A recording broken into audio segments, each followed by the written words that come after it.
Hi friends, welcome back to happy recipes. నేను మీ స్వప్నని. ఈరోజు వీడియోలో పిల్లలకు ఎంతో ఇష్టమైన బార్బన్ బిస్కెట్స్ చూపిస్తున్నానండి. బార్బన్ బిస్కెట్స్ని ఇంట్లో కూడా చాలా ఈజీగా ప్రిపేర్ చేసుకోవచ్చు. బార్బన్ బిస్కెట్స్ అంటే పిల్లలకైతే ఎంతో ఇష్టం కదా, కాబట్టి మనం సింపుల్గా ఇలా ఇంట్లో ప్రిపేర్ చేసుకున్నాం అనుకో బయట కొనే పని లేకుండా ఉంటుంది కదా. సో అందుకని చూపిస్తున్నాను.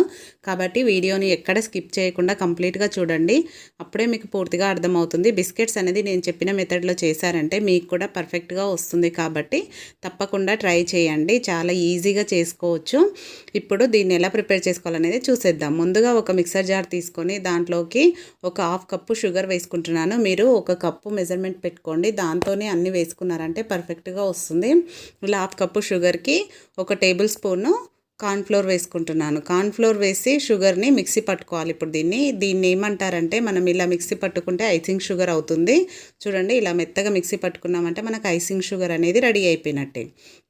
ఇలా మిక్సీ పట్టుకొని దీన్ని పక్కన పెట్టేసుకుందాం. నెక్స్ట్ ఇంకొక బౌల్ తీసుకొని ఇప్పుడు దీంట్లోకి నేను బటర్ తీసుకుంటున్నాను. దీంట్లో పావు కప్పు బటర్ మాత్రం దీంట్లోకి వేసుకోవాలి.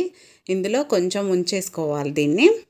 దీన్ని ఇలా పెట్టుకొని, ఈ బటర్ అనేది మనకు రూమ్ టెంపరేచర్లో ఉండాలండి. అలా అయితేనే మనకి ఈ విధంగా మెల్ట్ అవుతుంది.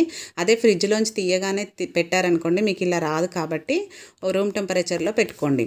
ఇలా ఒకసారి కలిపినాక నెక్స్ట్ దీంట్లోకి హాఫ్ కప్పు ఐసింగ్ షుగర్ వేసుకోవాలి. మనం మిక్సీ పట్టింది ఉంది కదా, అదే ఒక హాఫ్ కప్పు మాత్రం వేసుకోవాలి. ఇలా హాఫ్ కప్పు వేసుకొని బాగా ఇలా బీట్ చేసుకున్నారనుకోండి, మీ దగ్గర బీటర్ ఉంటే బీట్ చేసుకోండి, లేదంటే స్పూన్తో అయినా ఇలా చేసుకోవచ్చు.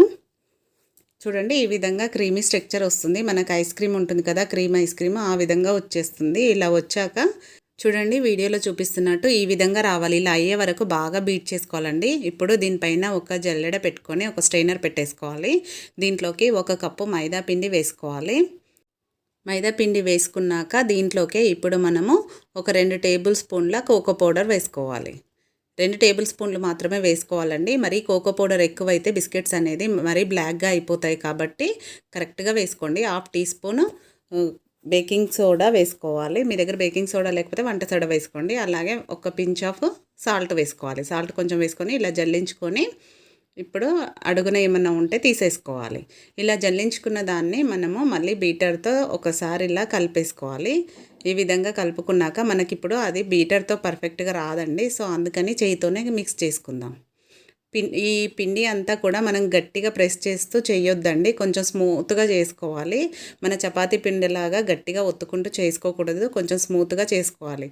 చూడండి, ఈ విధంగా చేసుకున్నాక మొత్తం అంతా బటర్ అంతా కలిసినాక నెక్స్ట్ దీంట్లోకి కొంచెం కొంచెంగా కాచి చల్లార్చిన పాలను వేసుకోవాలి.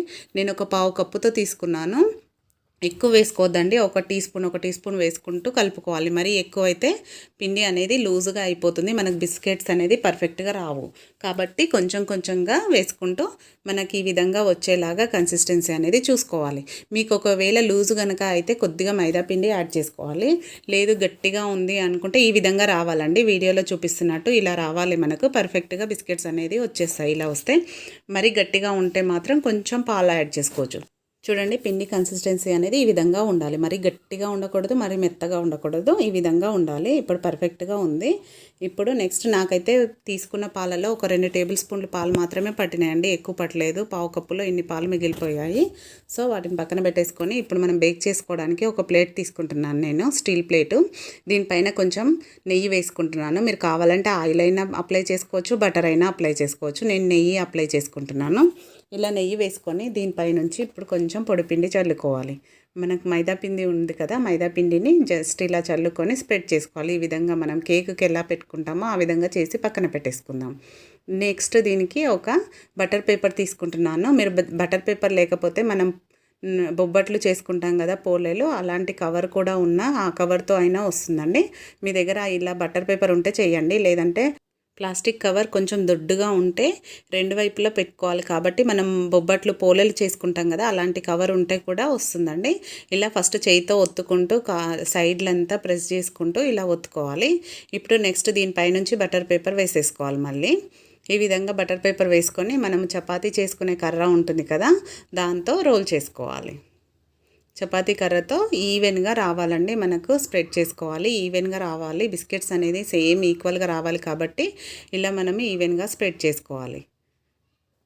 మనము మధ్య మధ్యలో చెక్ చేసుకుంటూ కరెక్ట్గా వస్తుందా లేదా అని పేపర్ తీసుకొని చెక్ చేసుకుంటూ స్ప్రెడ్ చేసుకోవాలి. చూడండి ఈ విధంగా మనకు కరెక్ట్ సైజు వచ్చే వరకు స్ప్రెడ్ చేసుకోవాలి.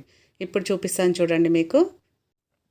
మరీ మందంగా ఉండకూడదు, మరి సన్నగా కూడా ఉండొద్దండి. చూడండి వీడియోలో చూపిస్తున్నట్టు ఈ విధంగా ఉండాలి. మనకు ఆల్రెడీ బిస్కెట్స్ ఐడియా ఉంటుంది కదా, సో అలా వచ్చే వాళ్ళకు మనం బేక్ కూడా చేసుకుంటాం కాబట్టి కొంచెం ఉబ్బుతుంది.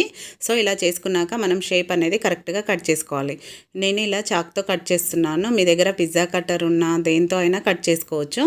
కాకపోతే కొత్తగా చేసేవాళ్ళు ముందుగా మార్కింగ్ చేసుకొని కట్ చేసుకోండి. ఫస్ట్ ఈవెన్గా సైడ్లంతా కట్ చేసుకోవాలి. ఈ విధంగా కట్ చేసుకున్నాక మనకు బిస్కెట్ షేప్ ఐడియా ఉంటుంది కదా, ఈ విధంగా కట్ చేసుకోవాలి. మీరు ముందు మార్క్ చేసుకొని కూడా కట్ చేసుకోవచ్చు అండి. ఎందుకంటే ఒకసారి కట్ చేసినాక మళ్ళీ చేయలేం కాబట్టి కొంచెం జాగ్రత్తగా కట్ చేసుకోవాలి. మనకు బిస్కెట్ షేపు మొత్తం వచ్చేలాగా కట్ చేసుకోవాలి. చూడండి సైడ్ అంతా తీసేసుకుంటున్నాను. దీన్ని మళ్ళీ సేమ్ ఇదే విధంగా బటర్ పేపర్లో వేసుకొని సేమ్ ఇలానే బిస్కెట్స్ని చేసుకోవచ్చు. ఇప్పుడు దీనిపైన టూత్ పిన్ తీసుకొని నేను హోల్స్ పెట్టుకుంటున్నాను. మనకు బార్బన్ బిస్కెట్ పైన హోల్స్ ఉంటాయి కదా, సో అందుకని ఇలా మరీ చిన్నగా పెట్టొద్దండి, కొంచెం మామూలుగా పెట్టుకోవాలి, కనిపించాలి కదా మనకు. సో అందుకని కొంచెం పెద్దగానే పెట్టేసుకోవాలి. ఈ విధంగా అన్నింటికి ఇలా హోల్స్ పెట్టుకున్నాక ఇప్పుడు దీనిపైన షుగర్ వేసుకోవాలి. ఇలా చక్కెర వేసుకోవడం వల్ల మనకు బిస్కెట్స్ పైన కూడా చక్కెర ఉంటుంది కదా, సో అందుకని ఇలా బిస్కెట్స్ పైన చక్కెర వేసుకోవాలి. ఇప్పుడు వేసుకున్నాక మనం ఒక్కొక్కటిగా తీసుకొని ప్లేట్ పైన పెట్టేసుకోవాలి. మనం ఆల్రెడీ డస్టింగ్ చేసుకున్న ప్లేట్ ఉంది కదా, ఆ ప్లేట్లోకి ఒక్కొక్కటిగా సెట్ చేసుకోవాలి. ఇప్పుడు ఆ ప్లేట్ తీసుకొని ఆ ప్లేట్లోకి ఈ విధంగా ఒక్కొక్కటిగా సెట్ చేసుకోవాలి. ఇలానే అన్నీ తీసేసుకోవచ్చు. చాలా ఈజీగా వచ్చేస్తుందండి. కాకపోతే బిస్కెట్స్ అనేది మనము కరెక్ట్ ఈవెన్గా స్ప్రెడ్ చేసుకుంటే కరెక్ట్ సైజులో వస్తుంది. నేను ఒక బౌల్ పెట్టుకున్నాను. ఇది ఒక 10 నిమిషాల పాటు వేడి చేసుకోవాలి. చూడండి 10 నిమిషాల తర్వాత వేడైంది కదా, అందులో స్టాండ్ కూడా పెట్టేసుకున్నాను. ఇలా వేడయ్యాక ఈ ప్లేట్ని దీంట్లోకి పెట్టేసుకోవాలి. ఈ విధంగా పెట్టేసుకొని ఇప్పుడు దీనిపైన నుంచి నేను పూర్తిగా క్లోజ్ చేసుకుంటాను. దీనిపైన ఇప్పుడు ఒక బౌల్తో క్లోజ్ చేసేసుకుంటాం. ఇలా చేసుకున్నాక మీడియం టు లో ఫ్లేమ్ పెట్టేసుకొని 10 నుంచి 15 నిమిషాల పాటు బేక్ చేసుకోవాలండి. మీరు 10 నిమిషాల తర్వాత ఒకసారి చెక్ చేసుకుంటూ ఉండాలి. చూడండి నేను ఒక 15 నిమిషాలకి చిన్న మంట పైన పెట్టుకున్నాను కాబట్టి 15 నిమిషాలకి మనం ఇలా నైఫ్తో కదిలిస్తే అవి కదిలితే పర్ఫెక్ట్గా బేక్ అయినట్టే. ఓకే అండి, ఇప్పుడు ఈ ప్లేట్ని పక్కకు తీసేసుకొని ఇదే బౌల్లోకి ఇంకో ప్లేట్ కూడా పెట్టేసుకుంటున్నాను. ఇదే విధంగా పెట్టేసుకొని మళ్ళీ దీనిపైన కూడా క్లోజ్ చేసేసుకొని సేమ్ అంతే టైంలో బేక్ చేసుకోవాలి. ఈ బిస్కెట్స్ అనేది మనకు కంప్లీట్గా చల్లారాలండి, అప్పుడే మనము మధ్యలో స్టఫింగ్ పెడతాము. కాబట్టి ఇప్పుడు అది పక్కన పెట్టేసుకొని మధ్యలోకి క్రీమ్ని ప్రిపేర్ చేసుకుందాం. మిగిలిన బటర్ ఉంది కదా మన దగ్గర, అది వేసేసుకొని ఇది కొంచెం రూమ్ టెంపరేచర్కి వచ్చాక దాంట్లోకి ఒక 3 టీ స్పూన్ల ఐసింగ్ షుగర్ వేసుకోవాలి.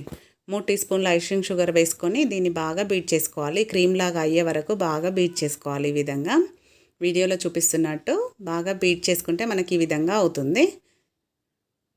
మనము షుగర్ వేసుకున్నాం కాబట్టి ఇలా అవుతుంది. చూడండి ఇలా అయ్యాక ఇప్పుడు దీంట్లోకి ఒక 2 టేబుల్ స్పూన్ల కోకో పౌడర్ వేసుకోవాలి. 2 టేబుల్ స్పూన్లు మాత్రమే వేసుకోండి. మీరు కరెక్ట్గా మెజర్ చేసి వేసుకుంటే మీకు కరెక్ట్గా వస్తుంది. ఈ విధంగా అవుతుంది. ఇప్పుడు ఇలా అయ్యాక మనకు పర్ఫెక్ట్గా రెడీ అయినట్టే స్టఫింగ్ అనేది. ఒకసారి మీరు చేయితో కూడా చూస్తే మనకు ముద్ద కడితే ముద్దలాగా వస్తుంది. ఇలా వచ్చిందంటే పర్ఫెక్ట్గా అయినట్టే. ఇప్పుడు దీన్ని ఈ విధంగా చేసుకొని పక్కన పెట్టేసుకుందాం. పక్కన పెట్టుకొని ఇప్పుడు నెక్స్ట్ మనము బిస్కెట్లను తీసేసుకుందాం. ఇప్పుడు బిస్కెట్లు అనేది మనకు పూర్తిగా చల్లారిపోయినాయి కాబట్టి తీసి చూస్తే చూడండి ఎంత పర్ఫెక్ట్గా వచ్చిందో. మనం బయట కొన్న బిస్కెట్ లాగానే ఉంది కదా, సేమ్ అలానే అనిపిస్తుంది. మనం హోల్స్ కూడా కరెక్ట్గా పెట్టుకున్నాము. వీటిని ఇప్పుడు ఒక ప్లేట్లోకి తీసేసుకుందాం. ఇలానే అన్ని బిస్కెట్లని ఇదే ప్లేట్లోకి తీసేసుకోవాలి. ఇలా పెట్టుకున్నాక ఇప్పుడు వీటిని మనము స్టఫింగ్ కూడా రెడీ చేసి పెట్టుకున్నాం కదా, ఇప్పుడు స్టఫింగ్ని దీంట్లోకి పెట్టేసుకుందాం. ఇలా ఒక్కో బిస్కెట్ తీసుకోవాలి. తీసుకొని మనకు బిస్కెట్ మధ్యలో ఎంత వరకు పడుతుంది అనేది దాన్ని బట్టి తీసుకోవాలండి. నేను ఈ విధంగా తీసుకుంటున్నాను. తీసుకొని చేయితో జస్ట్ ఇలా రోల్ లాగా చేసేసుకొని బిస్కెట్ పైన ఈ విధంగా అప్లై చేసుకొని వేలుతో ఇలా ఒత్తుకోవాలి. కొద్దిగా మరీ ఎక్కువ ఒత్తొద్దండి బిస్కెట్ పైన, మరీ లైట్గా ఇలా పెట్టేసుకొని నెక్స్ట్ దీనిపైన ఇంకొక బిస్కెట్ పెట్టేసుకొని ఇలా లైట్గా ప్రెస్ చేసుకోవాలి. మధ్యలోకి లైట్గా ప్రెస్ చేసుకుంటే మన క్రీమ్ అనేది పర్ఫెక్ట్గా ఉంటుంది. కొద్దిగా ఒక 5 మినిట్స్ వరకు పక్కన పెడితే మనకు స్టఫింగ్ కూడా బయటికి పోదు, బిస్కెట్స్ అనేటివి కూడా మనకు పర్ఫెక్ట్గా రెడీ అయిపోతాయి. మనం ఒక 15 నుంచి 20 నిమిషాల పాటు ఈ స్టఫింగ్ పెట్టాక పక్కన పెట్టేసాయి బిస్కెట్లని. పక్కన పెట్టేస్తే ఈజీగా ఆరిపోతాయి, వాటికి అతుక్కుంటాయండి. మనకు దాని నుంచి సపరేట్ అనేది కాదు. ఇదే విధంగా మిగతా బిస్కెట్స్ కూడా అన్నిటికీ క్రీమ్ పెట్టేసుకున్నాక బిస్కెట్లన్నిటినీ ఒక ప్లేట్లోకి తీసేసుకోవాలి.